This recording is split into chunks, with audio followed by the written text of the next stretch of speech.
Today is Wednesday, the 15th of November, 2017, and it is block height 494,542. Welcome to another episode of Block Digest. Joined by our panelists, as always. Monkey, give us an impression. Hello there. That's right. We'll be celebrating the launch of Bitcoin Clashic in just a few moments' time. Rick, how you doing, man? So you got a nice drink there? Yeah, doing well, thanks. I'm just enjoying this Clashic coffee right here. Clashic. Janine, come in.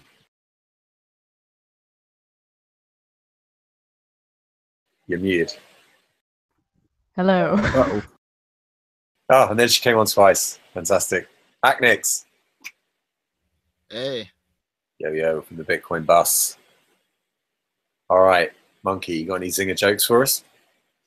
Yes, I just want to remind everybody that after time passes, are the classics. Yes. So should we just get started with what this is all about so that we can actually understand it? What exactly is Bitcoin Clashic, Monkey?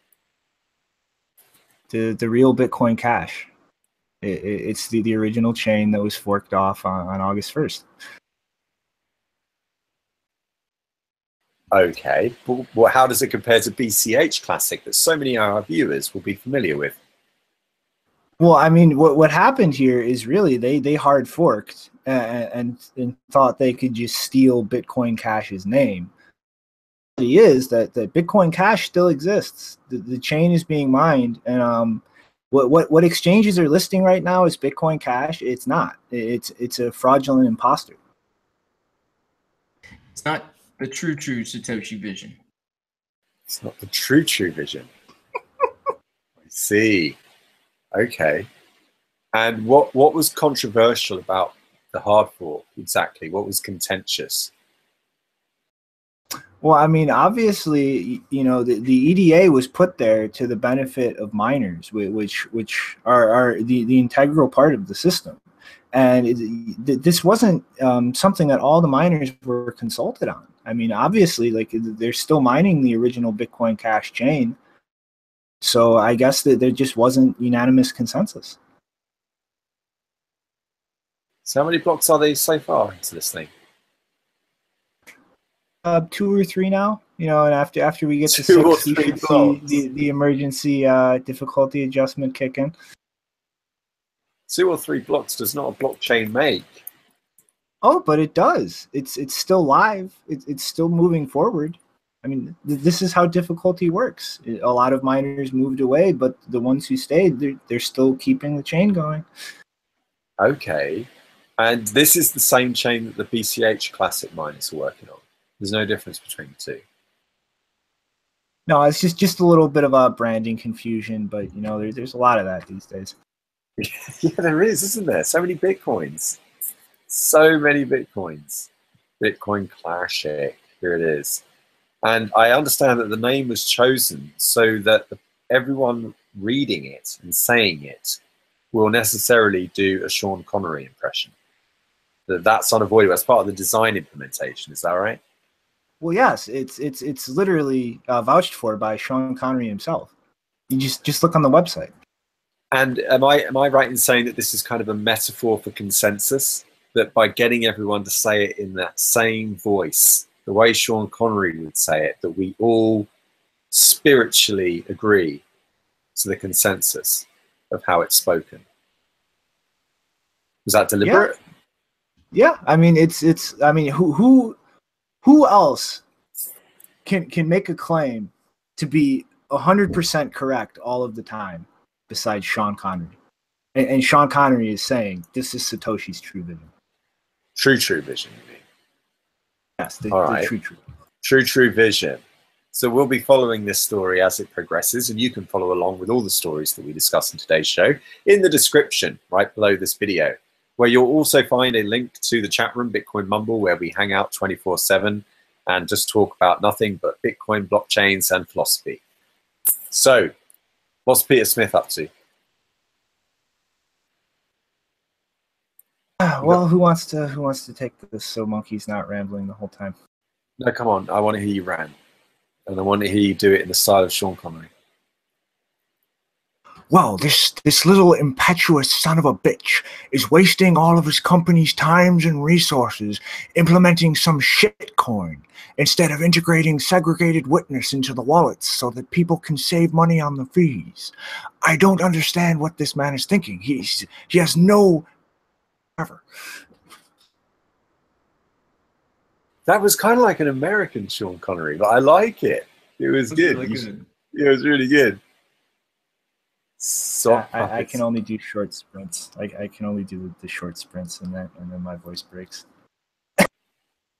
All right, so Bitcoin Cash will have full support in December on the world's most popular Bitcoin wallet, Blockchain.info, which apparently everyone uses, so I'm led to believe by their marketing department. And but are they talking about Bitcoin Clashic or this imposter from Jihan Wu? I think they might be talking about the imposter. Doesn't say Clashic there. I don't see any essence of Sean Connery coming through from Peter. So he says that one isn't prioritized over the other. Actually, they're different teams. Wait, what's he talking? Let's back up a little bit. Charlie Shrem says 7 hours ago, I'm a little disappointed. I would think Segway would be the priority here. It's been out for a long time. BCH.info is a huge on-chain transactor moving over to Segway to reduce fees and scale Bitcoin. And Peter Smith says, one isn't prioritized over the other. Actually, there are different teams. One is much more involved, change than the other, though. I'm also still concerned about the lack of adoption. Would prefer to follow after Segway adoption is higher, burned in, but we'll ship it regardless. So there you go. He's going to ship it. But wait a minute. Aren't software teams in a company a dynamic thing that's reassigned by each project? Shouldn't the Segwit team have been larger and doing this longer? Why were resources pulled away from the Segwit team to implement this shitcoin? Well, probably because Peter has for a long time now been a big supporter of big blocks, and that's just the way it is. Sean, are you there? I can't keep this up without myself. Oh, that was good. What's Litecoin doing? What's he saying? He just seems to apologize all the time for being a Bitcoin maximalist with his fans. I don't know what Charlie's doing. I mean, I love the guy, but he just seems to be jumping out there to try to get everybody onto Litecoin all the time lately. Well, except the Litecoin is accused of talking about Bitcoin all the time. So anyway. But what? I'm confused. This does not compute.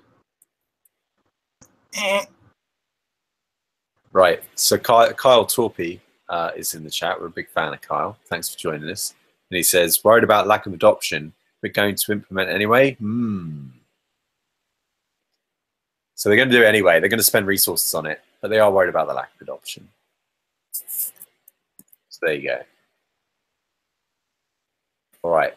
Yeah, I call bullshit as a last note on that. I think that he is intentionally taking as much time as possible to implement this, to continue this bullshit. Segwit was the wrong course narrative. Peter, if you're watching, get off your ass and do your job. Yeah. Now let's talk about what everyone... Oh, actually, Janine has a point. Yeah, I find it really strange, that he was one of the main companies pushing for 2x, and then we find out, wow, it takes him apparently, 2 months to get Segwit implemented, which was the first part, which we've had now since August. So that doesn't sound very good. That sounds like a really bad development team if he would have ended up being months behind on a fork that he was a fork that he was pushing for. Yeah, indeed. So let's talk about what everyone wants to talk about today, which is the Bitcoin pump. The big pump. We are currently at Tone's top, as it's being called on social media. Tonebay has predicted that 7,500 will be the top. Of course, we did actually go down, so he was pretty much right about that. We did spike above it up to 7,800 briefly for the Segwit 2x cancellation, but then it took a big dip down to 5,400 on Bitfinex. and before bouncing up today in the last 24 hours because this guy bought some and then did an announcement, which is quite a common operation you see in this space. Someone invests in something and then they release a bunch of PR about it in order to perhaps, maybe, in my opinion, influence the price. So Bitcoin is pumping. It's pumping. We're back at Tone's top. It's scary. What else are you going to do? Are you going to implement something as a big company that's going to pump the price and not buy Bitcoin beforehand? I mean, come on. We should probably just explain the story. So this is the story that Jack Dorsey's company Square, he also is the CEO of Twitter. It does all the payments. You may not be familiar with it if you're not in America. So it's very popular in America. You might have seen these little plastic things coming out of the bottom of people's iPhones, and you know, you can swipe cards through it and people can use it, and basically allows small businesses and pop-up shops to accept card payments without, you know, having to go through some of the hurdles they normally have to go through. So Jack Dorsey is announcing that Square, the app, will now accept Bitcoin. People will be able to invest in Bitcoin, in quotes, invest in Bitcoin. I presume that means they'll be able to pay well above spot price, an inflated price for the convenience within the app itself. And apparently this was just dropped in, like kind of randomly and out of the blue. And then this caused a massive price spike, back up at 7,200 currently.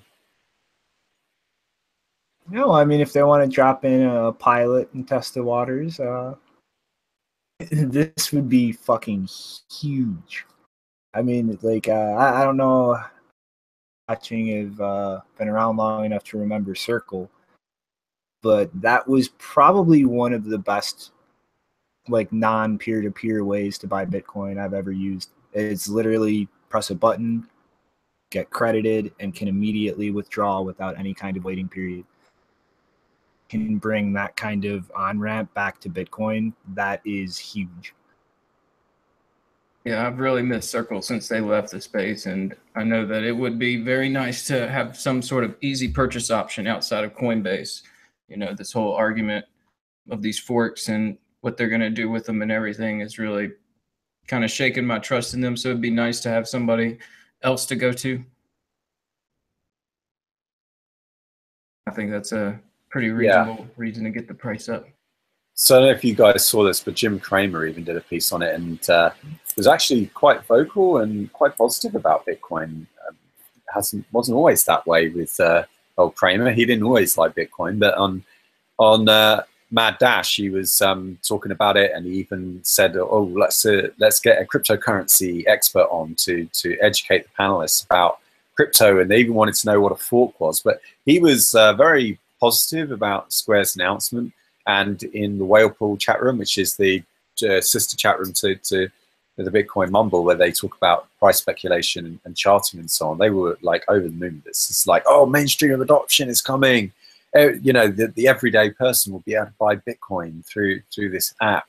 It's really accessible, and apparently it's like the most popular payment app on the iOS App Store, at least in the US anyway. I don't know about the rest of the world, but yeah, this has been big news, and it's taken us up from that 5,400 floor very, very quickly, and in a way that I feel like, you know, just a few days ago, people were saying that Bitcoin was dead, that it wouldn't be able to survive this threat that it's got from Bitcoin, from BCH, and I just feel like those V bottoms have been a characteristic of Bitcoin ever since $1,000, since we really got this rally going.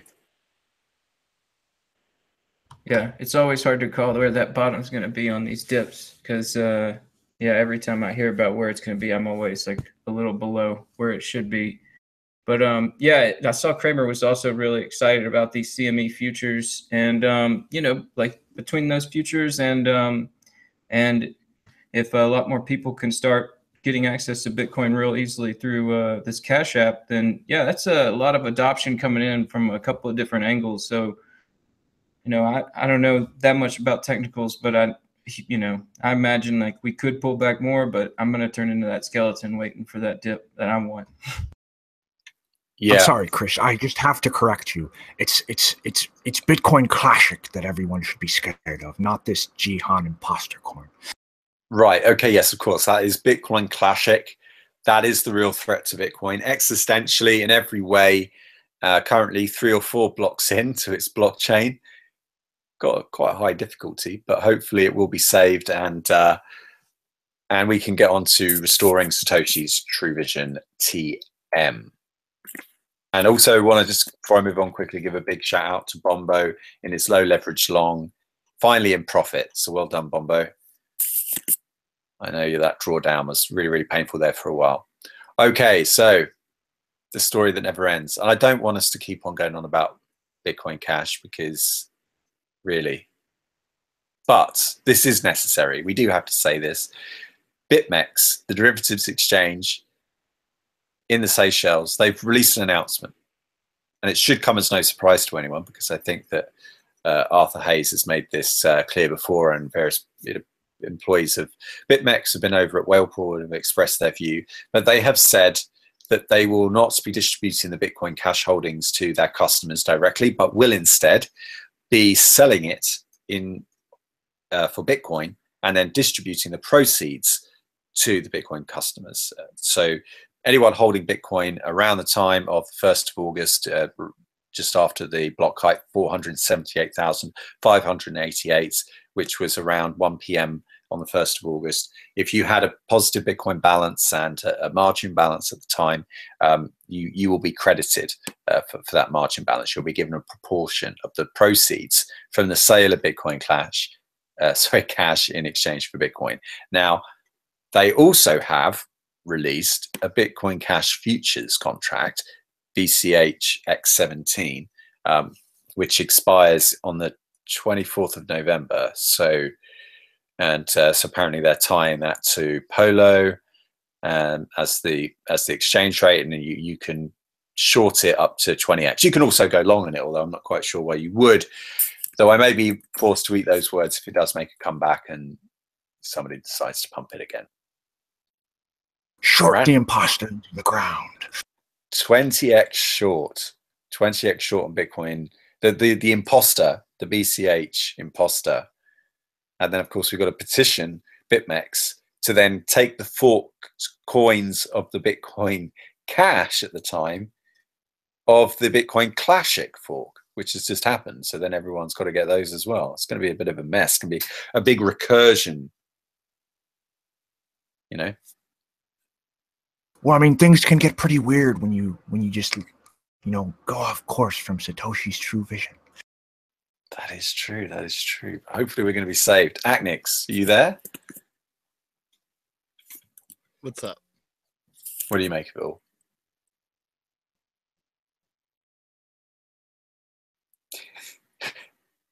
No? Okay. Come on, you have to have an opinion. You have to have something, man. All right. He's a bit shy. But we'll move on to Bitcoin Gold. I'm having internet troubles. No worries. All right. Bitcoin Gold. Bitcoin Gold. A pool, Minotopia, have dropped it. We are shutting down BTG Pool for good. We have lost too much money, time, and resources on this project. You can come mine more profitable coins with us that actually work. Chapter closed. And also, as a Bitfinex contractor, I will tell you that the team, again, yes, same vibe, struggling with Bitcoin Gold. Paolo, the CTO, did say to me the other day that it would take about another 5 or 6 days from now to get the walleting up and running, because they've got to set up a node, download the chain, audit it, obviously install it, compile it from source, all of that stuff. It just takes time, and I think a lot of businesses are feeling kind of exhausted by all this forking.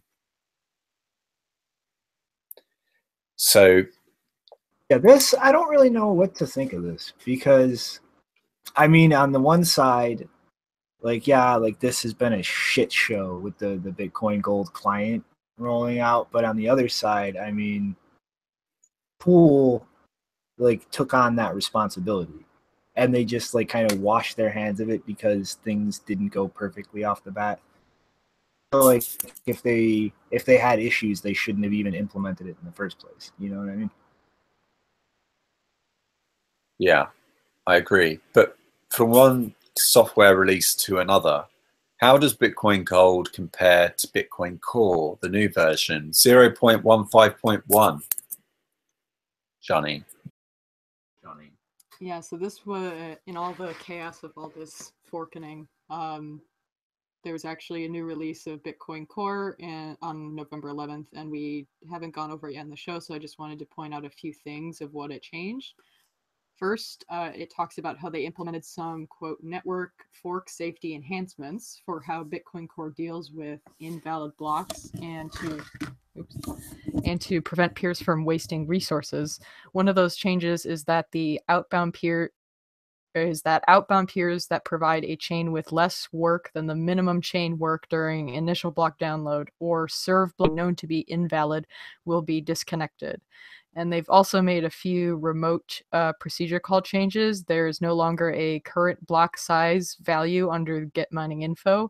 Another related change is that block max size is now only used to calculate an implied block weight. And if you want to limit your blocks by size, you will have to do it manually by removing transactions from the block template. And lastly, they have disallowed duplicate copies of Bitcoin Core, the Bitcoin Core wallet from being opened, because apparently when people mistakenly clicked on it twice, it would open up 2 copies, and sometimes if you used one and not the other, it would cause issues. Oh my god, that does not sound good. Fantastic. So there you go. Install it today. Go over to bitcoincore.org. This isn't in the description right now, is it? Because this was slotted in at the last minute, but we'll make sure that's in after the show ends. So thank you very much. And Oliver Morris is also joining us. Hi, Ollie. How are you doing? Thanks for being in the chat. Now, McAfee, who is famous for promising to possibly eat himself, is own anti-hacking service exposed users to banking malware shocker. Right, what is this? Security firm McAfee has blocked access. Oh, so it's not actually the guy McAfee, it's the software. Okay, all right. Mm-hmm. So whose story is this? Who wants to pick this up? Oh, yeah, I'll take a stab at it. Pretty much this website for a McAfee company that is set up to pretty much protect you from like phishing and malware attempts and emails and such things itself directed to a piece of malware that would infect people's banking applications or banking information. I mean, you can't really get more ironic than a company that's supposed to protect you from digital threats literally infecting you with a digital threat. Yeah, that's called a supply chain attack, right? That's the term that's used. Janine? Mm-hmm. Yeah, I would like to point out really quickly, I included this story just because, you know, the name kind of rings a bell lately, but technically John McAfee does not actually, he's not owning, he has no ownership stake, or, well, he may have stake, but he's not the owner or CEO of McAfee anymore. Yeah, that's right. So we can't blame John McAfee personally. We can't. Well, we could. I mean, if he left it behind in a state where that could happen, but you know. Yeah, okay. I think that's. I'm sorry. I was just gonna say that's a big problem where it's like more and more malware is getting released on some name that's still just coasting on its name, or some software that's just coasting on its name. Yeah, indeed. It's just a brand like Norton. Okay, so Tezos, the founders, again, finding themselves in more hot water legally. And it's to do with more misrepresentations, factual omissions, unlawful activities engaged by the defendants in basically what is alleged to be securities fraud, right? Mm-hmm. They want to pick this up. Yeah, it's pretty much another accusation that they misrepresented the entire situation and were actually selling unlicensed securities. So, I mean, at this point, there's 2 lawsuits that show. I think this is actually going to make its way to court and probably wind up setting some pretty clear precedents as far as ICOs go in the end. Ooh, the end of the ICO season. That's it. Kaboom. And what's Ethereum going to do without ICOs? What's its function going to be? Actually, is that a good segue? Question. Is that a good segue into what was going to be our final funny story? Let's do that. Right.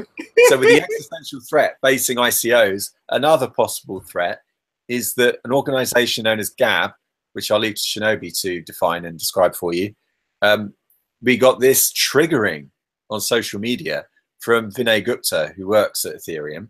I'm not sure entirely how, but he does somehow work at Ethereum, either at Consensus or the Foundation. And in response to Gab claiming that they're highly considering being added to the Ethereum blockchain in whatever fundraiser or protocol they wish to put out there for, looks like censorship-proof publishing, they want to trigger leashless Vinay Gupta and Vitalik Buterin just for the lols. And Vinay responds with, "You will regret it. We will collude against you. We will make your lives miserable. We will seriously figure out underhanded yet ethical ways to make your project fail if you force us to host it. Please kindly fuck off and build your own infrastructure. You are not wanted here." So what I really liked was underhanded yet ethical. I want to see some examples of things that are underhanded and yet also ethical. I think the best example from the Mumble was hiding Jews in the basement. Hiding Jewish people in the basement, obviously during the time of Germany in World War II, because obviously we're not claiming that people hiding Jewish people in their basement today is an ethical thing to do. That's contextual. But what other things could they do? I mean, could they try and, tell the miners not to respect their Ethereum addresses if they want to do an ICO, for example? If they have some kind of multi-sig, maybe they could arrange for that multi-sig to be drained, or they could just kill the contract remotely over the network. Yeah, see, like this is the thing. I think that it's the final proof that, like, what is Ethereum good for? Nothing. I mean, like, ICOs, we all know, are eventually going to kind of be kiboshed and forced into the mold of regulatory agencies. And whether people continue to do illegal ones that are not in that mold or not, that's a thing yet to be seen. But, like, aside from ICOs, what's the use for it? It's clearly not decentralized applications in need of censorship resistance, because that's what Gab.ai is. For those who aren't aware what it is, it's effectively a Twitter alternative that was formed skeptics and conservatives and some of the alt-right, as unpopular as they may be, due to the way that YouTube and Twitter and other social media platforms have effectively been demonetizing and censoring, like, these people. I mean, I'm sure a lot of you remember when people had their accounts deactivated on Twitter summarily for simply identifying as alt-right.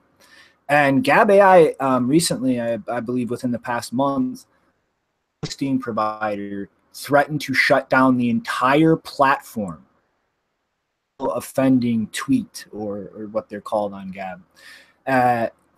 For one message that their hosting provider did not approve of, they threatened to shut down the entire platform. And Gab was literally forced to censor this tweet just to keep the entire platform alive. Looking for alternatives of something that can't be shut down, what's Ethereum's response? We will wage eternal war on you. We politically disagree with you. You have no place here. Build something like that on Ethereum, and ICOs are just running out of runway, then what the hell is it good for? Well, I do want to point out that I kind of saw what happened with Gavin. The reason I thought it was interesting is because Tor was actually not defending them, but saying they weren't going to take any actions because after they got threatened, I think it was Cloudflare, then they moved over to a Tor node, and Tor is being asked whether they would do anything to shut down their node, and they said no, because we promote censorship resistance, which I think was a really interesting stance, because at least compared to Ethereum, because Tor isn't even decentralized, because it relies on directory authorities, which, I mean, obviously it's very distributed, but it's not decentralized. Whereas if Ethereum is supposedly decentralized and they're threatening to shut something down, that says something about, if you compare them. I personally would not go to Gab because it's promoted by someone called Weave, who I think is a not interesting or pleasant person, to say it lightly. But I did want to point out that Vlad actually had an opposing opinion to Vinay. He said that he's a fan of ethically motivated blockchain governance as a general concept, but he believes that censoring Gab seems like something that would damage the legitimacy of Ethereum's blockchain governance process, which I do agree with. Not better than Tor, then are you really decentralized? Yeah, I think I'm going to have to with Vinay on this, because at the end of the day, Gab have the freedom to launch their platform on whatever topology they want to, whether it's Ethereum or Ethereum Classic. And of course, then the people that use that network, they have the freedom and the prerogative to argue that those people shouldn't, to make those people's lives miserable. I mean, you can't stop it, provided you're not breaking any of the rules of consensus. If you're just conscientious objectors to bad people existing on the same protocol, I really, it just depends on what he means by underhanded. I think that term needs to, like, clearly defined. Chris, that's a wide blanket. I mean, like, it's bad people. Like, not everybody in the alt-right is a white supremacist. And also, like, Gab is not just something for the alt-right. There are just conservatives there, just people who are skeptical of any ideology, like people like Sargon or Dave but I'm not talking specifically about Gab. I'm talking about the prerogatives, the capabilities, shall we say, of individuals. Ethereum has already established itself as having a USP called stoppable applications. Originally, they spelt it wrong. They put a UN at the beginning, so it said unstoppable applications. But I think it was just a spelling mistake before they went to print. But what they really meant to say was, we have stoppable applications. Like, this Ethereum project is specifically designed. In fact, its one defining feature that people will know it for the most is its ability to stop things from happening on top of its network. And I think since they've created that brand for themselves, and since that's inescapable, I think Vinay's right. Like, they can pretty much do what they want. If they want to make somebody's life a bit unpleasant and uncomfortable on top of their blockchain project, they can, and there's really nothing Gab can do to stop them. Just like there's nothing Gab can do to stop, anyone can do anything about Gab either. You see what I mean? Like, maybe they should just, I mean, they're not just doing it for the lols, obviously, but they could just go to Ethereum Classic if they wanted true unstoppability. But like my larger point is, though, like, if this is the situation with Ethereum, if just they disagree with something, so they will literally blacklist it, hard fork, whatever they have to do, then what good is Ethereum? Like, it's useless. It's a database. Yeah, but they took that decision when the DAO happened. Okay, they lost their virginity. You can only do it once, as Giancarlo at BitMEX often says. You lose your virginity once, and they've done it now, and that's it, and they can't go back. They've established themselves as this kind of censorship-based platform, which Vinay calls realpolitik. Welcome to the real world now. Fuck off. And of course, they're Gab are only doing this for the lols. They're only doing it because they know that it's going to get a response. But because Ethereum have decided to be so public and so vocal, and everyone's known, and they decided we're going to do everything above board. We're going to bend over the banks. We're going to not try to be so libertarian, apart from that one comment yesterday from Vitalik. But that aside, they tried to do everything by the book. They maintained the status quo. They made that decision. And once you've done that, once your names are out there and everyone knows who you are, it's very difficult to allow whatever you want to happen on the platform, whatever goes, just goes, because you're so public that you're going to get, hassle for it. Whereas if your developers are anonymous and it's more of a distributed project and you're not all trying to bro down and get rich off the back of it, it becomes a lot harder for people to criticize you when you allow something like Gab onto the network, because nobody can really see that decision being made. Does that make sense? I mean, they've put themselves into a corner at Ethereum, right? They have no choice now. They've got to be consistent. Yeah. Well, in that case, I want my pre-sale Ethereum that I lost the password for unlocked. I still have the email address. I can prove ownership. Contact me at Brian_Trolls with a Z, Vitalik. Yeah, and I just wanted to quickly show, because now we're talking about alternative social media platforms. If you're interested in that, you can actually check out Mastodon, because it's a federated Twitter-like platform. Because the problem I have with things like Gab and all these other Twitter alternative Twitter pop-ups is that very few of them actually change the actual structure of the network itself, and it's just going to enable more problems like you have with Twitter, just a different group of people. But Mastodon is federated, so you can actually set up your own Mastodon server at any point. It's open source, so yeah, it's pretty cool. Bond, James Bond. There you go, James. I take requests. Right, and on to our last story of the day. A bunch of statists are fighting in Virginia. What are they fighting over? Not the right thing, as you can see right there. I mean, like, this was all coming on the back of the Equifax hack, and you know, that put a spotlight on Washington to act. And you know, being DC the way it is and structured, they came together to cut into banking regulations and to try and increase consumer protections just a little bit. And you know, I really put the story up there just to kind of show, like, I don't know, this bigger problem that we're fighting as far as like with Bitcoin.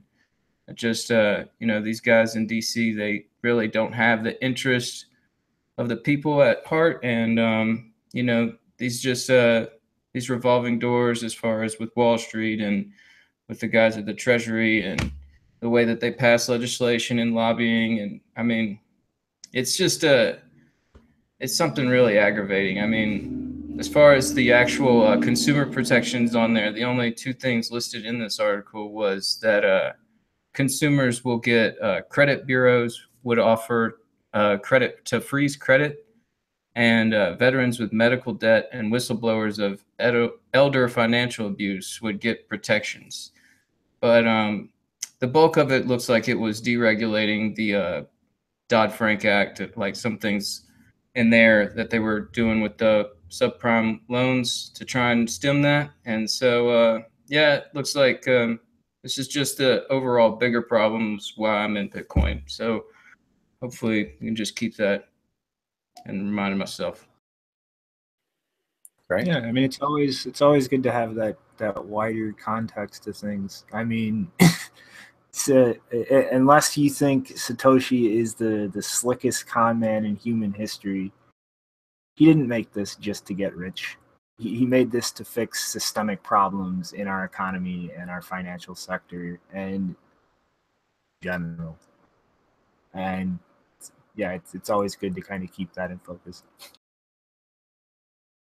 Indeed, which brings us on to final thoughts, the end of the show. It's just the beginning of Clashic, is my final thought.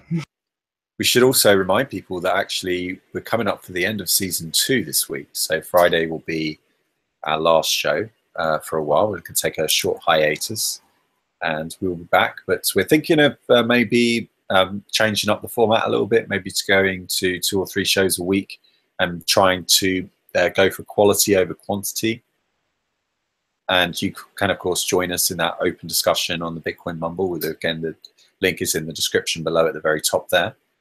But any final thoughts or any thoughts about the hiatus and what we should do when we come back? Yeah, I mean, I think it'll give us a nice time to decompress, and like you said, we can actually work on improving the quality and substance a little more, and worry less about banging one out every day.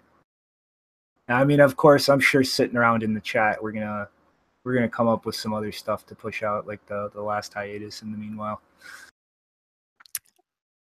My final thought of the day is that I think Barry Shilberts should unmute himself and stop promoting Ethereum Classic things while ignoring the fact that he has hundreds of people asking him, why are you not talking about the 2x thing failing? Because he hasn't said a word yet. He's around. We just need to get a word from him. Indeed. Where is Barry? And we were asking people that question, you know, constantly, every day almost. Graphic had a "Where's Barry" Waldo in it. In case those might have to put it back on there unless he starts talking. we might well have to. So, signing out then for today. Thanks very much for joining us. Thanks to all those in the chat box as well. Thank you, James, and thank you, Blake, and good to see you, Ollie, and Iggy, and Dokeness, if that's how you pronounce your name. Above us, below, you're always with us, Gugu, and everybody else. Sorry if I forgot to mention your name. Thank you very much for all your comments and suggestions. And to you at home watching this, if you liked what you saw today, you can hit the like and subscribe button. But remember, only if you want to. Bye for now.